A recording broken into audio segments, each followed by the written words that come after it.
ဒေါသတွေဖြစ်နေတဲ့အခါဒီလိုလေးပြောင်းတွေးကြည့်ပါ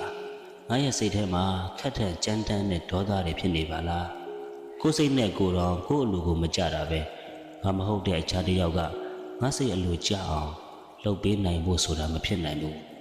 ဒေါသဖြစ်နေချိန်မှာအဲ့ဒီဒေါသကြောင့်ဖြစ်ရတဲ့ရင်ထဲကတောကမီဟာကိုယ့်ကိုအရင်ဆုံးပူလောင်စေတာပါကိုယ့်ကိုပူလောင်ပြီးတော့မှအခြားသူကိုကူးဆက်စေတာအဲ့တော့ဒေါသတကြီးနဲ့ပြောမိတော့မယ်ကြံတိုင်းသူ့စိတ်ဟာငါစိတ်မှမဟုတ်တာငါဖြစ်စေခြင်းတဲ့အတိုင်းလူတိုင်းဟာလှုပ်ပေးနိုင်မှာမဟုတ်ဘူးဆိုတဲ့အတွေးလေးနဲ့ဒေါသကိုဖြေရမယ်လာမင်းကြီးလိုနေပါအမြဲတောက်ပနေပါအေးချမ်းမှုနဲ့ငြိမ်းချမ်းခြင်းတွေကို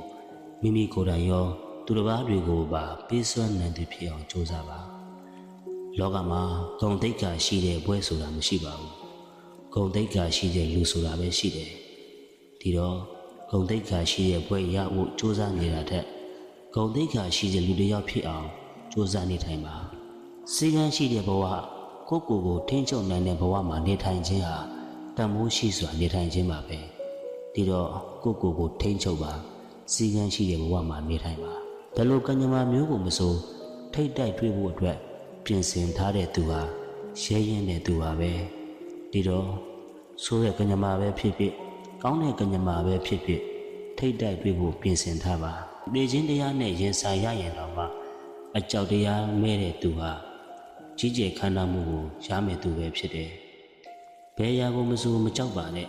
ရဲရဲစွာရင်ဆိုင်ပါရင်ဆိုင်နိုင်ဖို့အတွက်အသိဉာဏ်ပညာတွေ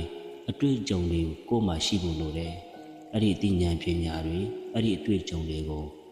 မိမိမှရှိနေပြီဆိုရင်ကောင်းမွန်စွာအသုံးချတတ်ဖို့လည်းလိုပါသေးတယ်